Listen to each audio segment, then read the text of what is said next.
Hello, my name is Angela Ferguson. I will be doing my report today on the early history of railroads. This is my speaking outline. Right. Did you know that trains were originally horse-drawn wagons full of coal? How many of you ride MARTA? Could you imagine if the train was not an alternate source of transportation?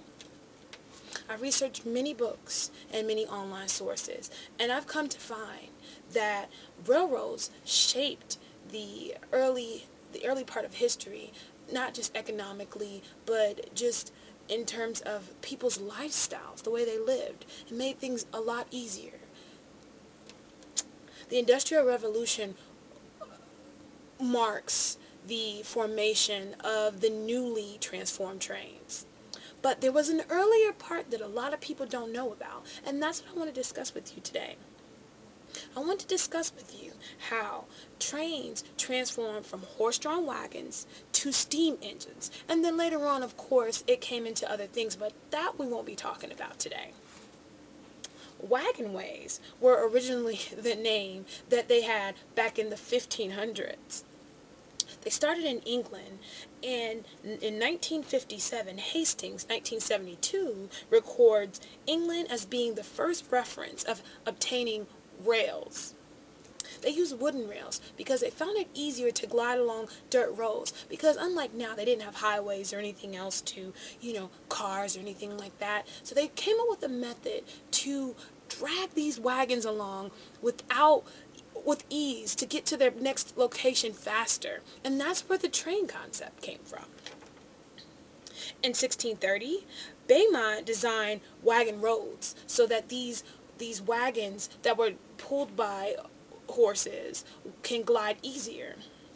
That was from sdrm.org as well. Wooden rails eventually wore out. Wood isn't as sturdy, it doesn't last as long. Through weathering, it changes.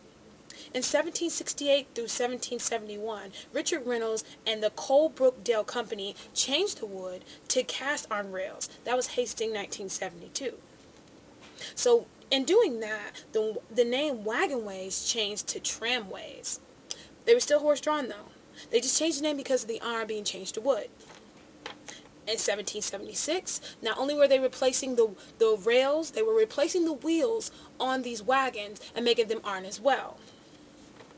In 1789, William Jessup made the flanged wheels. These wheels were designed to grip the rails better, so they're not sliding off. They can just glide a lot easier. So now that I've told you about the beginning of the industrial part of the early history, I want to get into how it came about, where the invention of the steam engine came. The invention of the steam engine was critical to the modern change of the train and the railroad system as a whole. Richard Trevithick Jr. designed the first steam road locomotive, says Delisle, 2007. He was attracted to steam. He loved it. He liked to play around with it. So he developed this strange model, according to modern society, called the Perry-Darren locomotive. It had strop boilers, cogwheels, but it had an awkward drive mechanism, a big flywheel, says Delisle, 2007. February 13, 1804, the Perry-Darren pulled 10 tons successfully, but it was way too heavy. So the plates broke. They didn't get away from the steam engine. They just used it to make power hammers for many years while they revamped it and did other things with it.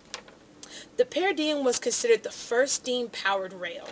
Stockton and Darlington Railroad, they were the first company to have passengers actually on the train, besides just having goods. That was Costings, 1975.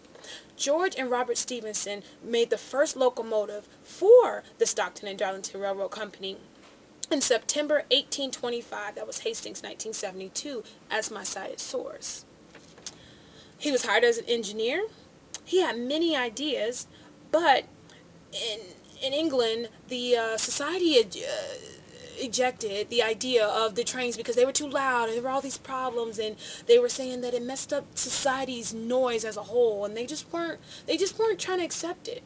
So George had this idea that riding the rails were cheaper than walking to work because you had more hours. You were able to, work more, be more efficient. In 1826, the company built a line for riders. Aha, good company. In 1829, the first American locomotive was English made. In conclusion, we all have to be thankful for these early transitions of what these people done for us, just the groundwork. It's a benefit to us learning the history of our economic success. I like to thank you for listening today about the transformation of the wagons to steam engines, and also the shape of the railroad system and who was involved with it. Next time you're riding the MARTA when you're late for work or you need to go somewhere across town, be lucky a horse isn't pulling it. Speak out loud. Have a good one.